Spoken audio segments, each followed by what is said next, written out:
Joy friends, welcome back to the Joyful House. It is so great to have you here. My name is Cynthia with Cynthia's Joyful Creations, and thank you for joining me today for this Once Upon a Storybook adventure as we continue reading Anne of Avonlea. Today we're going to be reading chapters 16, The Substance of Things Hoped For, and chapter 17, A Chapter of Accidents. So if you will, kick back, relax, and let's sit back and enjoy this read. All right? The Substance of Things Hoped For. Anne, said Davy, appallingly, scrambling up on the shiny leather sofa in the Green Gables kitchen where Anne sat, reading a letter. Anne, I'm awful hungry. You have no idea. I'll get you a piece of bread and butter in a minute, said Anne absently. Her letter evidently contained some exciting news, for her cheeks were as pink as the roses on the big bush outside, and her eyes were as starry as only Anne's could be. But I ain't bread and butter hungry, said Davy in a disgusted tone. I'm plum cake hungry. Oh, laughed Anne, laying down her letter and putting her arm around Davy to give him a squeeze. That's a kind of hunger that can be endured very comfortably, Davy boy. You know, it's one of Marilla's rules that you can't have anything but bread and butter between meals. Well, give me a piece then, please. Davy had been at last taught to say please, but he generally tacked it on as an afterthought. He looked with approval at the generous slice Anne presently brought to him. You always put such a nice lot of butter on it, Anne. Marilla spreads it pretty thin. It slips down a lot easier when there's plenty of butter. The slice slipped down with tolerable ease, judging from its rapid disappearance. Davy slid head first off the sofa, turned a double somersault on the rug, and then sat up and announced decidedly, Anne, I've made up my mind about heaven. I don't want to go there. Why not? Asked Anne gravely. 'Cause heaven is in Simon Fletcher's garret, and I don't like Simon Fletcher. Heaven in Simon Fletcher's garret, gasped Anne, too amazed even to laugh. Davy Keith, whatever put such an extraordinary idea into your head? Milty Boulter says that's where it is. It was last Sunday in Sunday school. The lesson was about Elijah and Elisha, and I up and asked Miss Rogerson where heaven was. Miss Rogerson looked awful offended. She was cross anyhow because when she asked us what Elijah left Elisha when he went to heaven, Milty Boulter said, his old clothes, and us fellas all laughed before we thought. I wish you could think first and do things afterwards, 'cause then you wouldn't do them. But Milty didn't mean to be disrespectful. He just couldn't think of the name of the thing. Miss Rogerson said heaven was where God was, and I wasn't to ask questions like that. Milty nudged me and said in a whisper, heaven is in Uncle Simon's garret, and I'll explain about it on the road home. So when we was coming home, he explained. Milty's a great hand in explaining things. Even if he don't know anything about a thing, he'll make up a lot of stuff, and so you get it explained all the same. His mother is Miss Simon's sister, and he went with her to the funeral when his cousin Jane Ellen died. The minister said she'd gone to heaven, though Milty says she was lying right before them in the coffin. But he supposed they carried the coffin up to the garret afterwards. Well, when Milty and his mother went upstairs after it was all over to get her bonnet, he asked her where heaven was that Jane Ellen had gone to, and she pointed right to the ceiling and said, up there. Milty knew there wasn't anything but the garret over the ceiling. So that's how he found out, and he's been awful scared to go to his Uncle Simon's ever since. Anne took Davy on her knee and did her best to straighten out this theological tangle also. She was much better fitted for the task than Marilla, for she remembered her own childhood and had an instinctive understanding of the curious ideas that 7-year-olds sometimes get about matters that are, of course, very plain and simple to grown-up people. She had just succeeded in convincing Davy that heaven was not in Simon Fletcher's garret when Marilla came in from the garden, where she and Dora had been picking peas. Dora was an industrious little soul, and never happier than when helping in various small tasks suited to her chubby fingers. She fed chickens, picked up chips, wiped dishes, and ran errands galore. She was neat, faithful, and observant. She never had to be told how to do a thing twice and never forgot any of her little duties. Davy, on the other hand, was rather heedless and forgetful, but he had the born knack of winning love, and even yet Anne and Marilla liked him the better. While Dora proudly shelled the peas and Davy made boats of the pods with masts of matches and sails of paper, Anne told Marilla about the wonderful contents of her letter. "Oh, Marilla, what do you think? I have had a letter from Priscilla, and she says that Mrs. Morgan is on the island and that it is fine Thursday. They're going to drive up to Avonlea and will reach here about 12. They'll spend the afternoon with us and go to the hotel at White Sands in the evening because some of Mrs. Morgan's American friends are staying there. Oh, Marilla, isn't it wonderful? I can hardly believe I'm not dreaming." "I dare say Miss Morgan is a lot like other people," said Marilla dryly, although she did feel a trifle excited herself. Mrs. Morgan was a famous woman, and a visit from her was no commonplace occurrence. "They'll be here to dinner, then?" "Yes, and oh, Marilla, may I cook every bit of the dinner meal myself? I want to feel that I can do something for the author of the Rosebud Garden. If it's only to cook a dinner for her. You won't mind, will you?" "Goodness, I'm not so fond of stewing over a hot fire in July that it would vex me very much to have someone else do it. You are quite welcome to the job." "Oh, thank you," said Anne, as if Marilla had just conferred a tremendous favor. "I'll make out the menu this very night." "You better not try to put on too much style," warned Marilla, a little alarmed by the high-flown sound of menu. "You'll likely come to grief if you do." "Oh, I'm not going to put on any style if you mean trying to do or have things we don't usually have on festal occasions," assured Anne.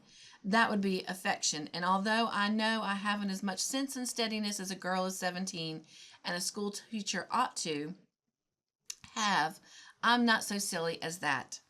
But I want to have everything as nice and dainty as possible. Davy boy, don't leave those pea pods on the back stairs. Someone might slip on them. I'll have a light soup to begin with. You know I can make lovely cream of onion soup, and then a couple of roast fowls. I'll have the 2 white roosters. I have a real affection for those roosters, and they've been pets ever since the gray hen hatched out, just the 2 of them. Little balls of yellow down, but I know they would have to be sacrificed sometime, and surely there couldn't be a worthier occasion than this. But oh, Marilla, I cannot kill them. Not even for Mrs. Morgan's sake. I'll have to ask John Henry Carter to come over and do it for me." "I'll do it," volunteered Davy, "if Marilla'll hold them by the legs, 'cause I guess it'd take both my hands to manage the axe. It's awful jolly fun to see them hopping about after their heads are cut off." "Then I'll have peas and beans and creamed potatoes and a lettuce salad for vegetables," resumed Anne, "and for dessert, lemon pie with whipped cream, and coffee and cheese and ladyfingers. I'll make the pies and ladyfingers tomorrow and do up my white muslin dress. And I must tell Diana tonight, for she'll want to do up hers. Mrs. Morgan's heroines are nearly always dressed in white muslin, and Diana and I have always resolved that was what we would wear if we ever met her. It will be such a delicate compliment, don't you think, Davy dear? You mustn't poke pea pods into the cracks of the floor. I must ask Mr. and Mrs. Allen and Miss Stacy to dinner, too, for they are all very anxious to meet Miss Morgan. It's so fortunate she's coming while Miss Stacy is here. Davy dear, don't sail the pea pods in the water bucket. Go out to the trough. Oh, I do hope it will be a fine Thursday, and I think it will, for Uncle Abe said last night when he called at Mr. Harrison's that it was going to rain most of this week." "That's a good sign," agreed Marilla. Anne ran across to Orchard Slope that evening to tell the news to Diana, who was also very much excited over it, and they discussed the matter in the hammock swung under the big willow in the berry garden. "Oh, Anne, maybe I'll help you cook the dinner," implored Diana. "You know I can make splendid lettuce salad." "Indeed you may," said Anne unselfishly, "and I shall want you to help me decorate too. I mean to have the parlor simply a bower of blossoms, and the dining table is to be adorned with wild roses. Oh, I do hope everything will go smoothly. Mrs. Morgan's heroines never get into scrapes or are taken at a disadvantage, and they are always so self-possessed and such good housekeepers. They seem to be born good housekeepers. You remember that Gertrude in Edgewood days kept house for her father when she was only 8 years old? When I was 8 years old, I hardly knew how to do a thing except bring up children. Miss Morgan must be an authority on girls when she has written so much about them, and I do want her to have a good opinion of us. I've imagined it all out a dozen different ways. What she'll look like, what she'll say, what I'll say. And I'm so anxious about my nose. There are 7 freckles on it, as you can see. They came at the AVIS picnic when I went around in the sun without my hat. I suppose it's ungrateful of me to worry over them, when I should be thankful they're not spread all over my face as they once were. But I do wish they hadn't come. All Miss Morgan's heroines have such perfect complexions. I can't recall a freckled one among them. Yours are not very noticeable, comforted Diana. Try a little lemon juice on them tonight. The next day Anne made her pies and ladyfingers, did up her muslin dress, and swept and dusted every room in the house, a quite unnecessary proceeding, for Green Gables was, as usual, in the apple pie order, dear to Marilla's heart. But Anne felt that a fleck of dust would be a discretion in a house that was to be honored by a visit from Charlotte E. Morgan. She even cleaned out the catch-all closet under the stairs, although there was not the remotest possibility of Miss Morgan seeing its interior. But I want to feel that it is all in perfect order, even if she isn't to see it, Anne told Marilla. You know, in her book Golden Keys, she makes her 2 heroines, Alice and Louisa, take for their motto that verse of Longfellow's. In the elder days of art, builders wrought with greatest care, each minute an unseen part, for the gods see everywhere. And so they always kept their cellar stairs scrubbed and never forgot to sweep under their beds. I should have a guilty conscience if I thought this closet was in disorder when Miss Morgan was in the house. Ever since we read Golden Keys last April, Diana and I have taken that verse for our motto too. Excuse me. That night, John Henry Carter and Davy, between them, contrived to execute the 2 white roosters, and Anne dressed them, the usually distasteful task quite glorified in her eyes by the destination of the plump birds. I don't like picking fowls, she told Marilla, but isn't it fortunate we don't have to put our souls into what our hands may be doing? I've been picking chickens with my hands, but in imagination I've been roaming the Milky Way. I thought you scattered more feathers over the floor than usual, remarked Marilla. Then Anne put Davy to bed and made him promise that he would behave perfectly the next day. If I'm as good can be all day tomorrow, will you let me just as bad as I like all the next day? Asked Davy. I couldn't do that, said Anne discreetly, but I'll take you and Dora for a row in the flat right to the bottom of the pond, and we'll go ashore on the sandhills and have a picnic. It's a bargain, said Davy. I'll be good, you bet. I meant to go over to Mr. Harrison's and fire peas from my new pop gun at Ginger, but another day'll do as well. I expect it'll be just like Sunday, but a picnic at the shore will make up for that. A Chapter of Accidents, Chapter 17. Anne woke 3 times in the night and made pilgrimages to her window to make sure that Uncle Abe's prediction was not coming true. Finally, the morning dawned, peerly and lustrous in a sky full of silver sheen and radiance, and the wonderful day had arrived. Diana appeared soon after breakfast with a basket of flowers over one arm and her muslin dress over the other, for it would not do it to don it until all dinner preparations were completed. Meanwhile, she wore her afternoon pink print and a lawn apron, fearfully and wonderfully ruffled and frilled, and very neat and pretty rosy as she was. You look simply sweet, said Anne admiringly. Diana sighed. But I've had to let out every one of my dresses again. I weigh 4 pounds more than I did in July. Anne, where will this end? Miss Morgan's heroines are all tall and slender. Well, let's forget our troubles and think of our mercies, said Anne gaily. Mrs. Allen says that whenever we think of anything that is a trial to us, we should also think of something nice that we can set out against it. If you are slightly too plump, you've got the dearest dimples, and if I have a freckled nose, the shape of it is all right. Do you think the lemon juice did any good? Yes, I think it really did, said Diana critically, and much elated, Anne led the way to the garden, which was full of airy shadows and wavering golden lights. We'll decorate the parlor first. We have plenty of time, for Priscilla said they'd be here about 12 or half past at the latest, so we'll have dinner at 1.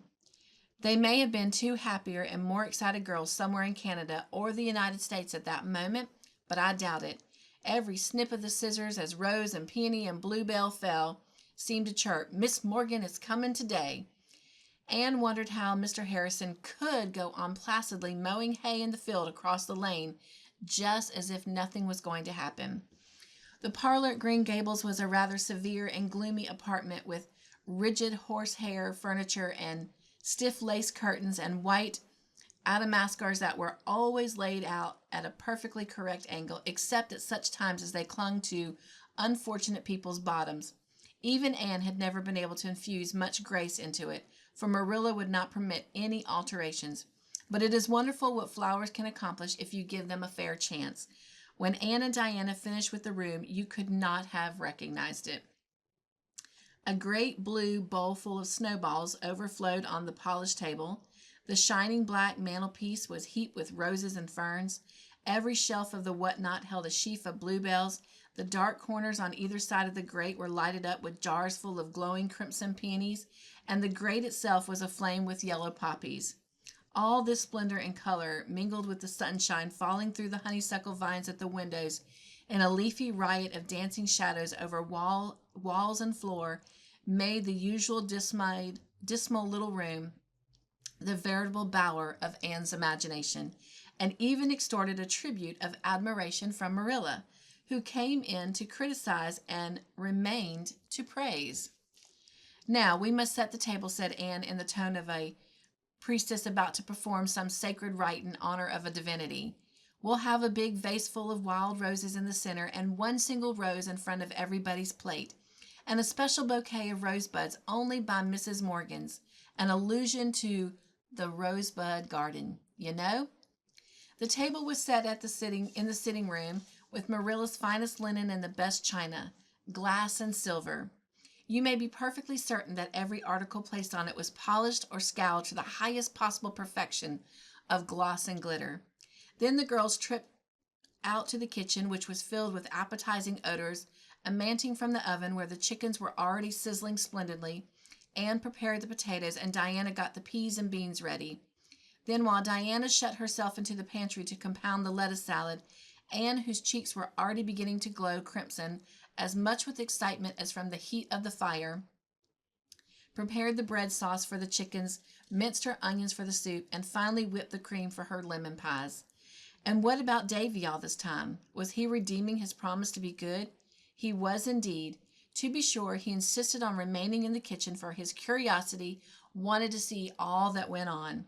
But as he sat quietly in a corner, busily engaged in untying the knots in a piece of herring net he had brought home from his last trip to the shore, nobody objected to this. At 11:30, the lettuce salad was made, the golden circles of the pies were heaped with whipped cream, and everything was sizzling and bubbling that ought to sizzle and bubble. "We'd better go and dress now," said Anne, "for they may be here by 12. We must have dinner at sharp 1, for the soup must be served as soon as it's done." Serious indeed were the toilet rites presently performed in the east gable. Anne peered anxiously at her nose and rejected to see that its freckles were not at all prominent, thanks either to the lemon juice or to the usual flush on her cheeks. When they were ready, they looked quite as sweet and trim and girlish as ever did any of Miss Morgan's heroines. "I do hope I'll be able to say something once in a while and not sit like a mute," said Diana anxiously. "All Miss Morgan's heroines converse so beautifully, but I'm afraid I'll be tongue-tied and stupid, and I'll be sure to say 'I seen.' I haven't often said it since Miss Stacy taught here, but in moments of excitement it's sure to pop out. And if I were to say 'I seen' before Miss Morgan, I'd die of mortification, and it would be almost as bad to have nothing to say." "I'm nervous about a good many things," said Anne, "but I don't think there's much fear that I won't be able to talk." And to do her justice, there wasn't. Anne shrouded her muslin glories in a big apron and went down to concoct her soup. Marilla had dressed herself and the twins and looked more excited than she had ever been known to look before. At 12:30, the Allens and Miss Stacy came. Everything was going well, but Anne was beginning to feel nervous. It was surely time for Miss Priscilla and Miss Morgan to arrive. She made frequent trips to the gate and looked as anxiously down the lane as ever her namesake in the Bluebeard story peered from the tower casement. "Suppose they don't come at all," she said piteously. "Don't suppose it. It would be too mean," said Diana, who, however, was beginning to have uncomfortable misgivings on the subject. "Anne," said Marilla, coming out from the parlor, "Miss Stacy wants to see Miss Barry's Willowware platter." Anne hastened to the sitting-room closet to get the platter. She had, in accordance with her promise to Miss Lynde, written to Miss Barry of Charlottetown, asking for the loan of it. Miss Barry was an old friend of Anne's, and she promptly sent the platter out, with a letter exhorting Anne to be very careful of it, for she had paid $20 for it. The platter had served its purpose at the Aid Bazaar, and then had been returned to the Green Gables closet, for Anne would not trust anybody but herself to take it back to town. She carried the platter carefully to the front door, where her guests were enjoying the cool breeze that blew up from the brook. It was examined and admired then. Just as Anne had taken it back into her own hands, a terrific crash and clatter sounded from the kitchen pantry. Marilla, Diana, and Anne fled out, the latter pausing only long enough to set the precious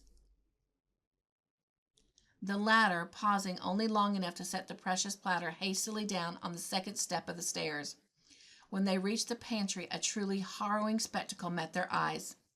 A guilty-looking small boy scrambling down from the table with his clean print blouse liberally plastered with yellow filling, and on the table the shattered remnants of what had been two brave be-cream lemon pies.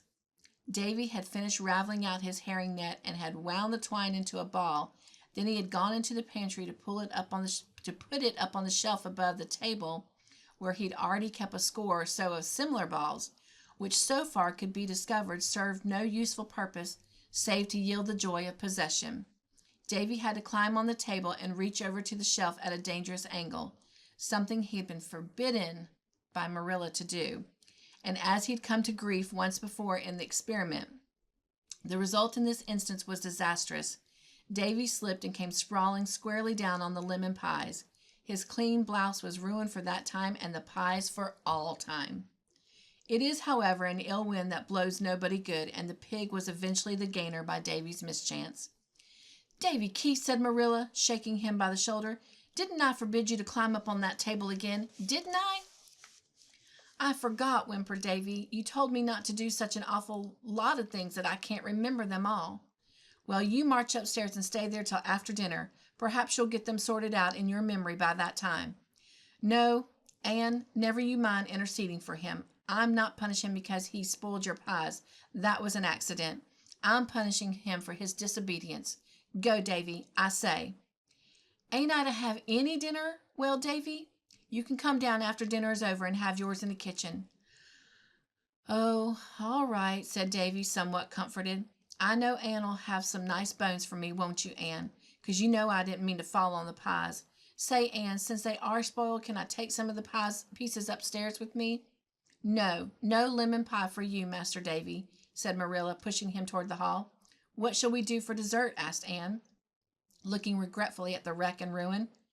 "Go get out a crock of strawberry preserve," said Marilla consolingly. "There's plenty of whipped cream left in the bowl for it." 1 o'clock came, but no Priscilla or Miss Morgan. Anne was in an agony. Everything was done to a turn, and a soup was just what soup should be, but couldn't be depended on to remain so for any length of time. "I don't believe they're coming after all," said Marilla crossly. Anne and Diana sought comfort in each other's eyes. At 1:30, Marilla again emerged from the parlor. "Girls, we must have dinner. Everybody's hungry, and it's no use waiting any longer. Priscilla and Miss Morgan are not coming, that's plain, and nothing is being improved by waiting." Anne and Diana set about lifting the dinner with all the zest gone out of their performance. "I don't believe I'll be able to eat a mouthful," said Diana dolefully. "Nor I, but I hope everything will be nice for Miss Stacy and Mr. and Mrs. Allen's sakes," said Anne listlessly. When Diana dished the peas, she tasted them, and a very peculiar expression crossed her face. "Anne, did you put sugar in these peas?" Yes, said Anne, mashing the potatoes with the air of one expected to do her duty. I put a spoonful of sugar in. We always do. Don't you like it?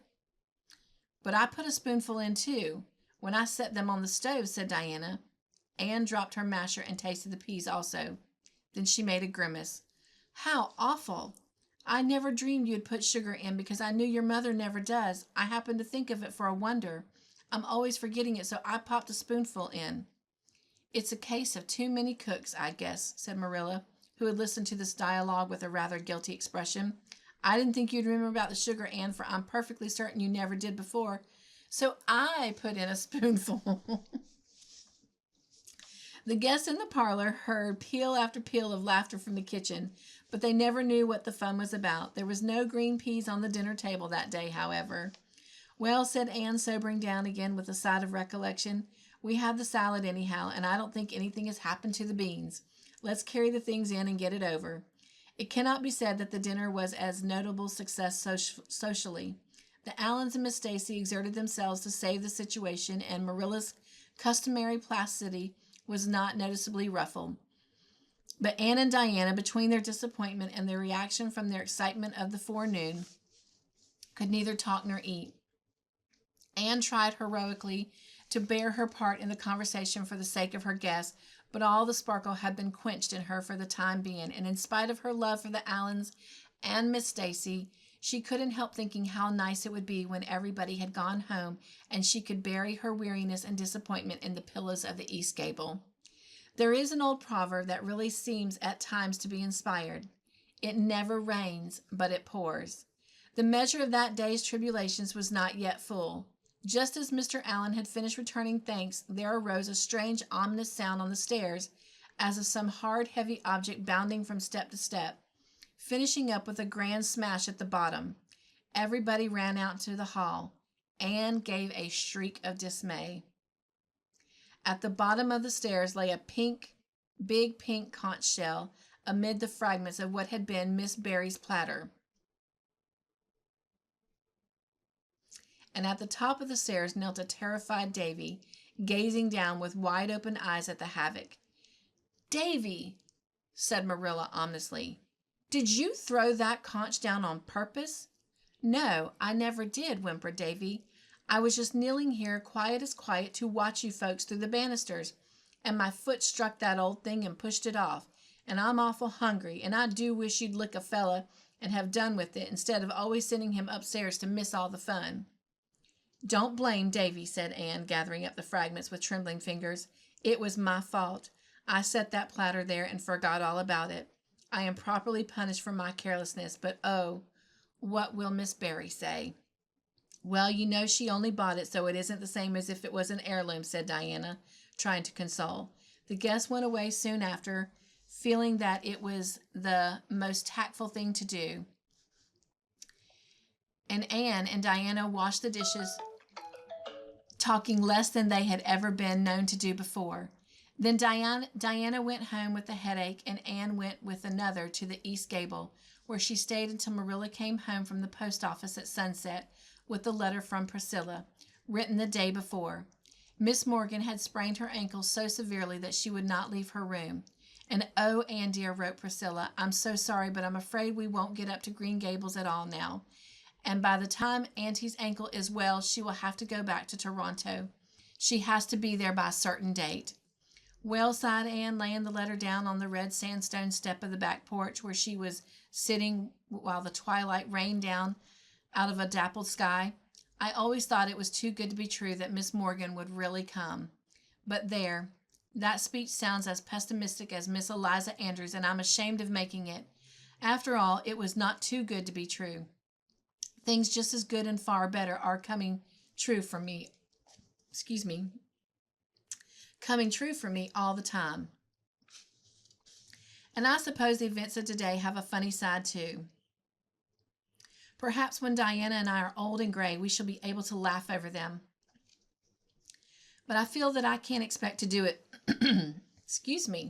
before then, for it has truly been a bitter disappointment. You'll probably have a good many more and worse disappointments than that before you get through life, said Marilla, who honestly thought she was making a comforting speech. It seems to me, Anne, that you are never going to outgrow your fashion of setting your heart so on things and then crashing down into despair because you don't get them. I know, I'm too much inclined that way, agreed Anne ruefully. When I think something nice is going to happen, I seem to fly right off on the wings of anticipation, and the first thing I realize, I drop down to earth with a thud.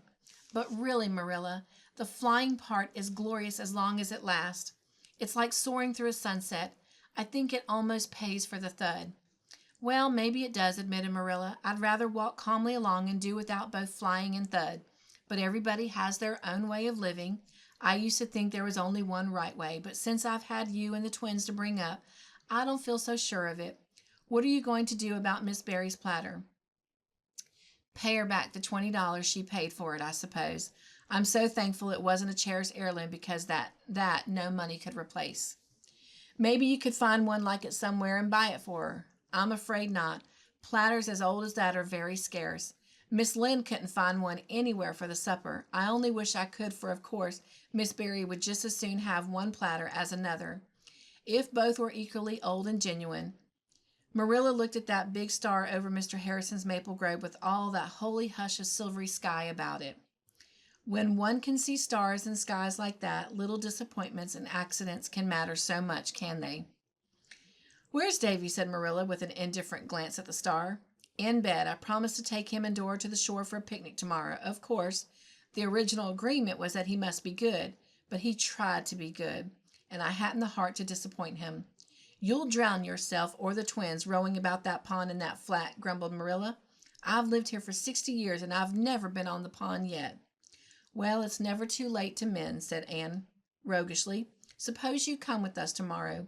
We'll shut Green Gables up and spend the whole day at the shore, daffling the world aside.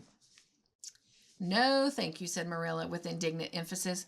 I'd be a nice sight, wouldn't I, rowing down the pond in a flat? I think I'll hear Rachel pronouncing on it. There's Mr. Harrison driving away somewhere. Do you suppose there is any truth in the gossip that Mr. Harrison is going to see Isabella Andrews? No, I'm sure there isn't. He's just called there one evening on business with Mr. Harmon Andrews, and Miss Lynde saw him and said she knew he was courting because he had a white collar on. I don't believe Mr. Harrison will ever marry. He seems to have a prejudice against marriage. Well, you can never tell about these old bachelors, and if he had a white collar on, I'd agree with Rachel that it looks suspicious. He seems to have looks suspicious, for I'm sure he never was seen with one before. I think he's only put it on because he wanted to conclude a business deal with Harmon Andrews, said Anne. I've heard him say that's the only time a man needs to be particular about his appearance, because if he looks prosperous at the party of the second part, won't be so likely to cheat him. I really feel sorry for Mr. Harrison. I don't believe he feels satisfied with his life. It must be very lonely to have no one to care about him except a parrot, don't you think? But I notice that Mr. Harrison doesn't like to be pitied. Nobody does, I imagine. There's Gilbert coming up the lane, said Marilla. If he wants you to go for a row on the pond, mind you put on your coat and rubbers. There's a heavy dew tonight. Well, thank you for joining me for this storybook adventure. I hope you enjoyed reading these 2 chapters. And as always, it has been a pleasure being here with you, and I look forward to next week as we continue reading Anne of Avonlea.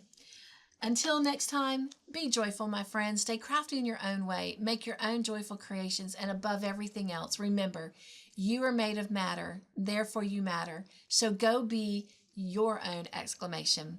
All right, Nugs and Joy. Mwah. Be joyful.